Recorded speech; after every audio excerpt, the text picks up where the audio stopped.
तिरंगा लहराया जा रहा है। वोटर गंगा किनारे वाला सीरीज में हम मौजूद हैं जिला मेरठ में, और ये तस्वीर बस देखते ही बनती है। पश्चिमी उत्तर प्रदेश में राजनीति की धुरी कहा जाता है मेरठ। हम सीधा लोगों से बात करते हैं और इस कार्यक्रम में जनता के क्या व्यूज हैं वो बात करते हैं। सर, क्या कहेंगे? जनता जनार्दन का दिन आ गया, अब कितना महत्वपूर्ण अवसर है। सबसे पहले तो सभी को मतदान अवश्य करना चाहिए। आप लोगों ने अपने कार्यक्रम की जो शुरुआत की है वो जागरूकता के लिहाज से की है। क्या कहना चाहेंगे, इस चुनाव में सबसे बड़ा मुद्दा क्या है? वोटर गंगा किनारे वाला क्या कहता है? सबसे बड़ी बात यह है कि वोटर आज की तारीख में बहुत ही जागरूक है और वोटर यही चाहता है कि उस पार्टी को वोट दो जो सबका साथ, सबका विकास, भ्रष्टाचार को हटाए, देश को निरंतर प्रगति के पथ पे ले जाए, नई नई सड़कें, रेल लाइनें, सब चीजें बना रही है, सुधार रही है। ऐसी पार्टी को हमें इसमें जाति और प्रत्याशी का ध्यान न देते हुए हमें इन मुद्दों पर ध्यान देना है। और जोरदार तालियां हो जाएं आप लोग अपने लिए। लगातार इस तरह से तालियां बजाते रहिए और भारत माता के जयकारे लगाते रहिए। आप क्या कहेंगे, जिस तरह से चुनाव का अवसर आ गया, 19 अप्रैल को पश्चिमी उत्तर प्रदेश में विभिन्न सीटों पर चुनाव होने वाला है। सहारनपुर, मुजफ्फरनगर, कैराना, मुरादाबाद, रामपुर, पीलीभीत में पहले चरण का मतदान 19 अप्रैल को होना है। हालांकि मेरठ में मतदान 26 अप्रैल को होगा। मतदाता के जहन में क्या चल रहा है? वोटर क्या सोच रहा है? गंगा किनारे वाला वोटर क्या सोच रहा है? हाँ जी, हर आदमी को हमें अपनी पार्टी के हिसाब से देखते हुए जात बरादरी कुछ नहीं देखना है और ज्यादा से ज्यादा मतदान कराना है। ज्यादा से ज्यादा मतदान कराना है। पार्टी बिरादरी को जो जातिवाद की बात होती है वो नहीं देखना है। आप क्या समझते हैं? तिरंगा लेकर खड़े हुए हैं, देश सर्वोपरि है, राष्ट्र सर्वोपरि है और राष्ट्र हित में जो पार्टी काम करेगी उसके लिए मतदान होगा। इस सब के बावजूद ये भी जरूरी है कि हमें बाद में आत्मग्लानि न हो कि हमने अगर वोट डाला होता तो हम अपने को नहीं कोसते। तो इसलिए बहुत जरूरी है हम लोग अपने मताधिकार का प्रयोग करेंगे और जाति बिरादरी, पंथ, संप्रदाय से ऊपर उठ करके वोट करेंगे। हम महिलाओं से भी बात कर लेते हैं। उधर चलेंगे अभिषेक, और दिखाइए तस्वीरें। तालियां बजती रहनी चाहिए और जयकारा भी लगते रहना चाहिए, तिरंगा लहराते रहना चाहिए। और यकीनन ये तस्वीर अपने आप में बताती है कि मतदाता कितने जोश में है, मतदाता कितना जागरूक है। आप लोग बिल्कुल तैयार हैं मत का अधिकार का प्रयोग करने के लिए, वोट की सबसे बड़ी ताकत का प्रयोग करने के लिए। और महिलाएं क्या सोच रही हैं? लॉ एंड ऑर्डर कितना बड़ा मसला है, कानून व्यवस्था कितना बड़ा मसला है। और आप अपने देश के बारे में क्या सोचती हैं? अपने सांसद के बारे में क्या सोचती हैं? कैसा सांसद होना चाहिए, कैसा नेता होना चाहिए? और गंगा किनारे वाला वोटर क्या कहता है? हम यही सोचते हैं कि जो भी सांसद हो या जो भी वोटर में जीतता है वोटिंग में, वो अच्छा होना चाहिए और महिलाओं की सुरक्षा का विशेष ध्यान रखना चाहिए, क्योंकि महिलाएं हमारे देश में सुरक्षित नहीं है। इसलिए महिलाओं की सुरक्षा का विशेष ध्यान रखते हुए हमें उसको वोट देना चाहिए। सुरक्षा को लेकर के आप क्या कहेंगी? पहले के क्या हालात थे और वर्तमान में क्या हालात हैं? क्योंकि भारतीय जनता पार्टी या तमाम आला नेता, खुद प्रधानमंत्री भी मेरठ आ चुके हैं, यहाँ पर चुनावी सभा को संबोधित कर चुके हैं। लॉ एंड ऑर्डर को एक बड़ा मसला बताया जा रहा है कि भाई पहले क्या हालात थे, पहले दंगे हुआ करते थे, कर्फ्यू लगा करता था, आज की तारीख में सब चंगा है। तो सब चंगा है इस वक्त या फिर बहुत सुधार की जरूरत है? और पहले से सुधार बहुत हो चुका है, लेकिन अगर और भी सुधार की जरूरत है अभी, क्योंकि कुछ अभी भी चीजें बाकी हैं जिनमें सुधार होना है।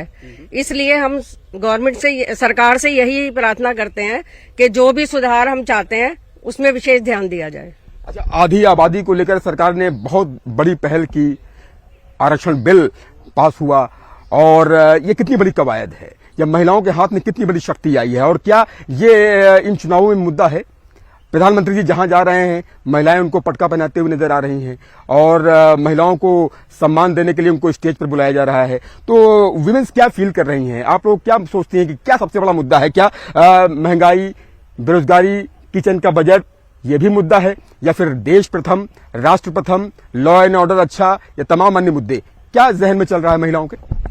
महिलाओं की ओर से हर मुद्दा जो है वो इम्पोर्टेंट है, उसकी अपनी ही एक अलग इम्पोर्टेंस है। उसकी वजह ये है कि एक महिला एक पूरे घर को संभालती है, उसमें वो पुरुष भी है जो कमाने जाता है तो महंगाई को फेस करता है और बेरोजगारी को फेस करता है, उसमें उसके बच्चे भी हैं जो सिक्योरिटी इश्यूज और बेरोजगारी को फेस करते हैं।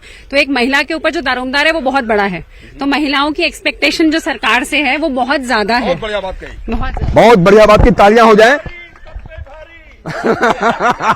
अच्छा ये बताइए कि यहाँ पर जो प्रत्याशी हैं टीवी सीरियल रामायण के राम मैदान में हैं, चुनावी मैदान में हैं, वो भी रोड शो निकाल रहे हैं, पूरा मेरठ भ्रमण कर रहे हैं और एक दूसरी तरफ समाजवादी पार्टी कांग्रेस का गठबंधन है, उनकी प्रत्याशी सुनीता वर्मा है, यहाँ की मेयर रह चुकी हैं। तो क्या लगता है मुकाबला कैसा है? बहुजन समाज पार्टी भी यहाँ सोशल इंजीनियरिंग की बात करती है, वो कहती है भाई हमने ब्राह्मण को उतार दिया, देवव्रत त्यागी को उतार दिया, तो सोशल इंजीनियरिंग जो 2007 में एक बार जो है फलीभूत हुई थी वो फिर से फ्रूटफुल साबित होगी। तो ये लड़ाई त्रिकोण नजर आ रही है, ये लड़ाई कैसी नजर आ रही है आप लोगों को?